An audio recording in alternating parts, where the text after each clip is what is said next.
Hello, welcome to Real Person Reviews. I'm Sam, and I'm a real person, and today I want to talk to you about Mega Man X for the Super Nintendo Entertainment System. A few things up front here. Now, this is a game I've actually never played on the actual Super Nintendo. I've played it, and I may have brought this up in the Mega Man Extreme review. Go check that out if you'd like, but, I played that first, and I played this. I'm trying to think when I did play this. First, I believe, was on the Mega Man X collection. Maybe it's been called Mega Man X collection for the. It was on PlayStation 2, and it had like Mega Man X through X6, I think, on it. So I played it there, and then. Actually, I think that may have been the only other place I played it until recently, really. I played it there a few times. But I've come back to it, and I have it, you're going to see the footage here is on the 3DS, or the new variant of the 3DS. Those new variants can play it. So that's where the footage is going to be. That's where I played it for this review. So I'm talking about that. If that makes a difference, we'll see. I don't know. We'll see. So that's where we're coming from, but I think that's mostly all I had to say up front, other than, you might want to be a little familiar with Mega Man, maybe, for this, and if you're not, maybe go look at the written review that's in the description. The link is there so that you can get a better idea of, of Mega Man stuff. Let's try to just jump into this goddamn fuck. That seems like a good transition. That seems good. So Mega Man X is pretty much just like, other Mega Man games, like you might expect. I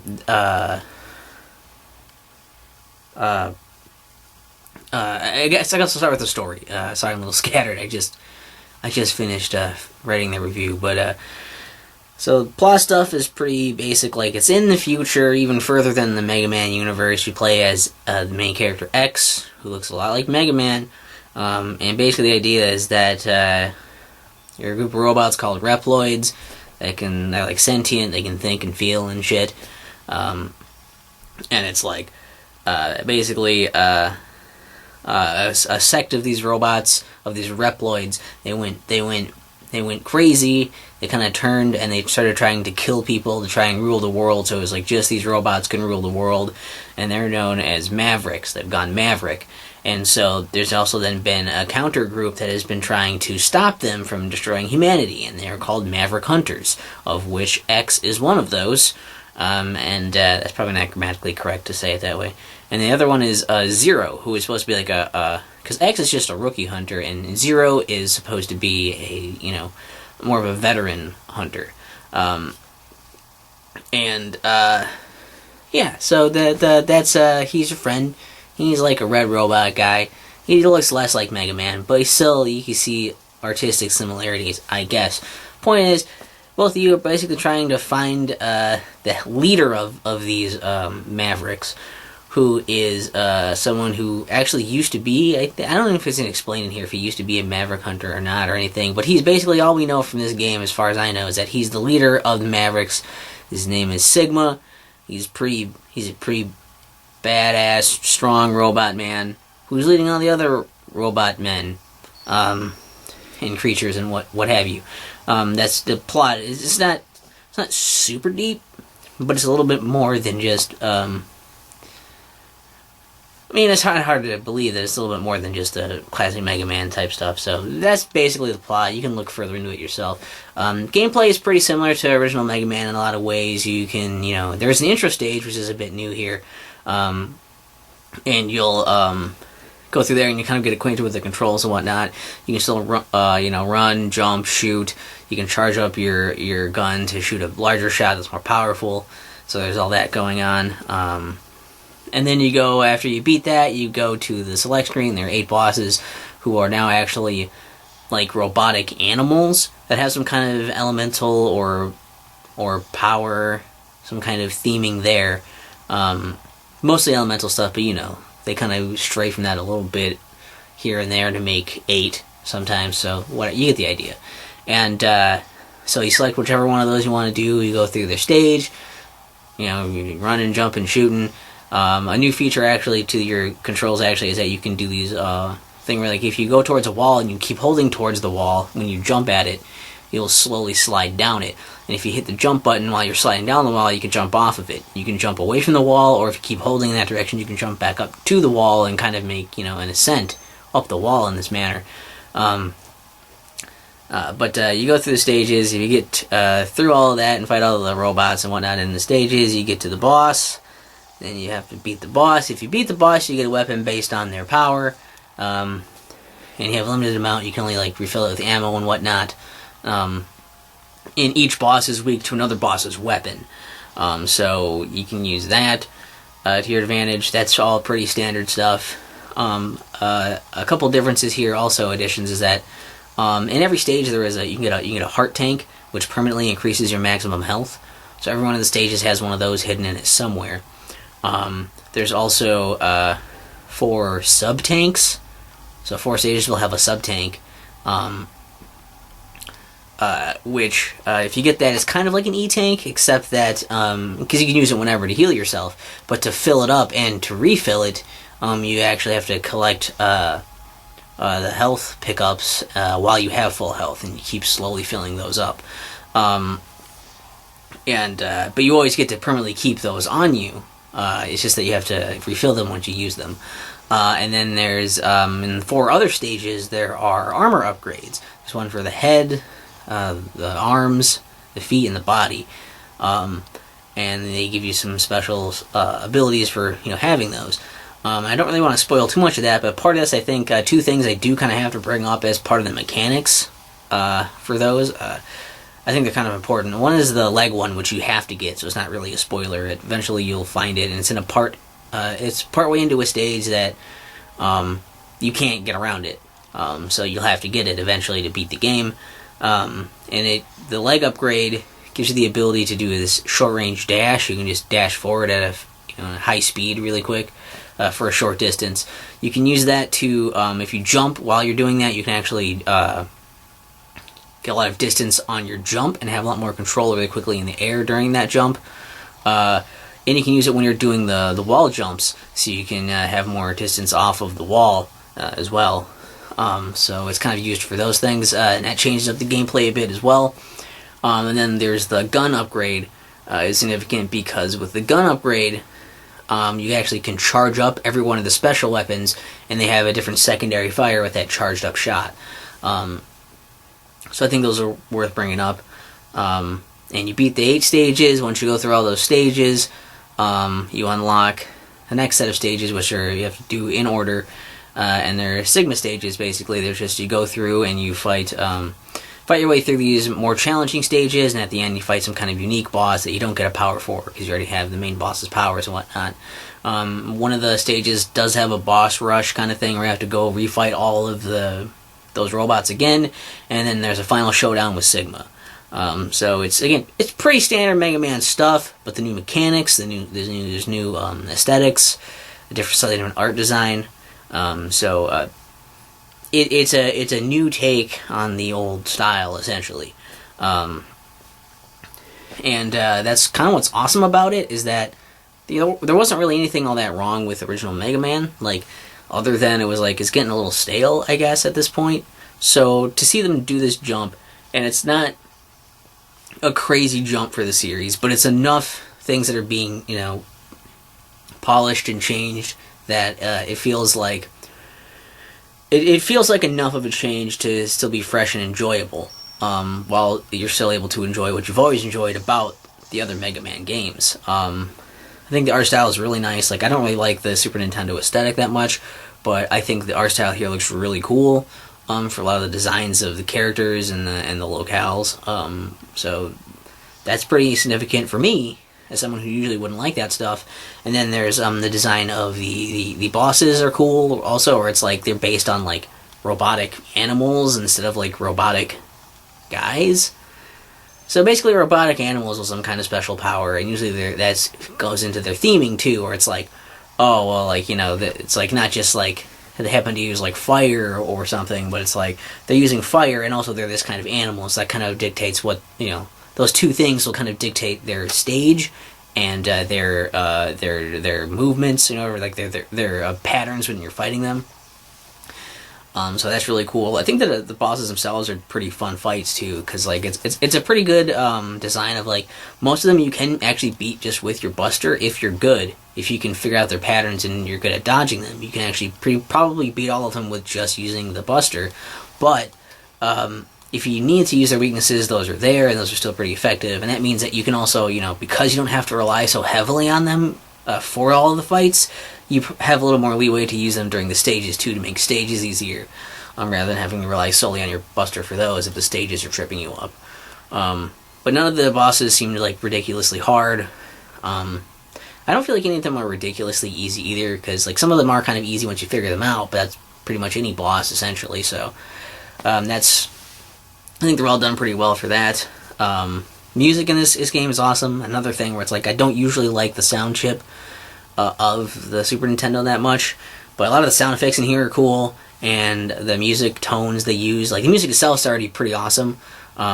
It's a lot more heavy and like rocking. I mean, it sounds more natural to say it's rocking, so when I say it's rocking, it sounds weird. But like it's like the Super Nintendo like MIDI guitars, and it's got like some nice bass. The drums are nice. It got a nice pop to the drums, and like they have this weird like orchestra hit sound thing too. It's also like some weird, like I don't know if it's supposed to be like a synth or like kind of like a Super Nintendo version of like a horn or something that's going around in there.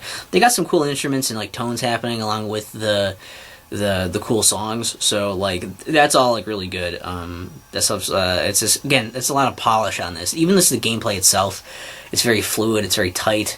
You have a lot of control. It's like you know, if you're doing well, you feel like you're doing awesome, and if you're doing poorly, it feels like you're doing poorly. It's not like, oh, this is just hard, how do I do this? It's like, no, I have to do that differently. It's me that's messing up. So like all that comes together, and like it's a pretty fucking cool package. And I also kind of like that they're at least trying to broaden it a bit, like make it more serious. And it's like, it's not just like, here's our Saturday morning cartoon of evil guy wants to take over the world. It's like, no, this shit is serious. Like this dude is gonna like destroy everybody, and like we have to find him or we're gonna be fucked. So we have to go find him and stop him. And like it's I feel like they take it more seriously. They kind of present things with a little more gravity and less goofy, and I think that is really helpful for, again, a bit of that shift in the Mega Man ideas. And it probably opened up a lot of slightly older audiences who are maybe feeling like they're getting a little too old for classic Mega Man, or who maybe at the time were just looking into the stuff and is like, classic Mega Man looks kind of like a kid's thing, but this looks pretty cool. Like, there's bits of that here and there as well. And I don't have much for downsides to say about this game, other than like there's no way to track the secrets very well. Like there's no way to track, like, unless you just know that there's a heart tank in every stage, and there's also like 4 stages have a sub tank of 4 stages. The other 4 have like the armor upgrades. Unless you know that beforehand, you're not going to know that when you're playing to go look for those and be like, I got this here, but I didn't get this here. So that can be hard to kind of track and gauge sometimes. As well as like there's a super secret you can get, but to get it you have to have like full health or something, like all the upgrades, and have like full health, and then you have to I think you have to go back on the stage repeatedly and like do it like 3 or 4 times or something, and then one of the times when you do this very specific thing, magically the capsule shows up where you get that super upgrade.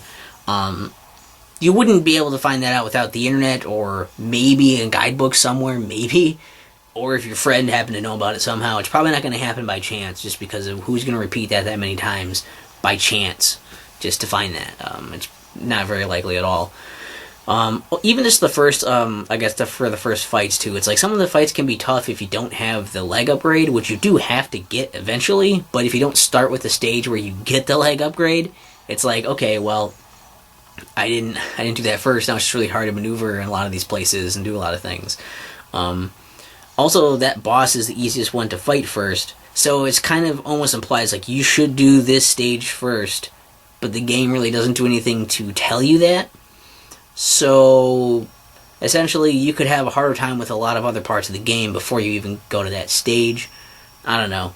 And it seems weird that the game becomes that much easier just from doing that one stage. So that's a little rough, but I don't think there was too much else other than there's the nitpick with the password. You can't save on this game; you just have to use passwords. Not a big deal. Very, very minor thing. It's whatever. But if you're the kind of person who likes to just save and be done with it, you can't really do that unless you want to take a picture of it with your phone or something. I guess for all your passwords. At this point, you could probably do that and get away with it. And then I guess the other one thing is that the ending itself, like the ending that you get to once you beat Sigma and whatever, that ending is actually pretty cool. How such a serious and it's a pretty heavy ending.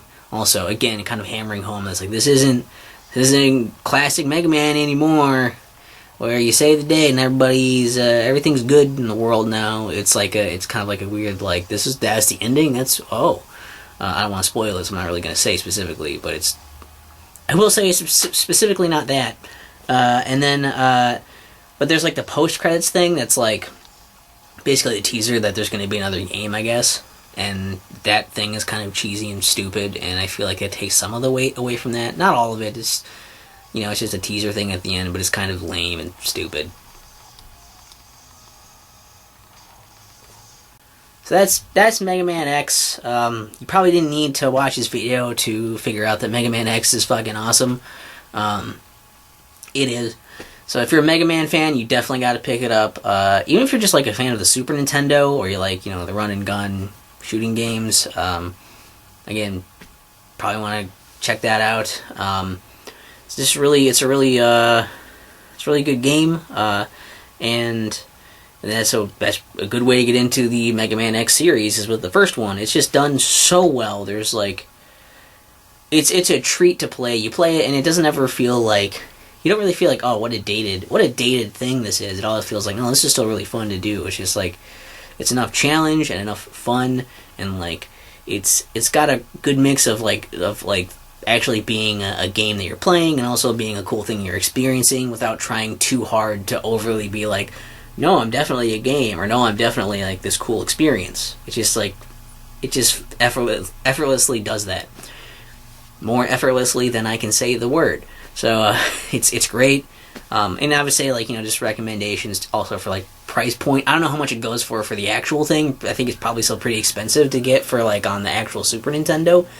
So I would say probably I don't know, just if you can find it somewhere in some form, $30 is maybe a good price.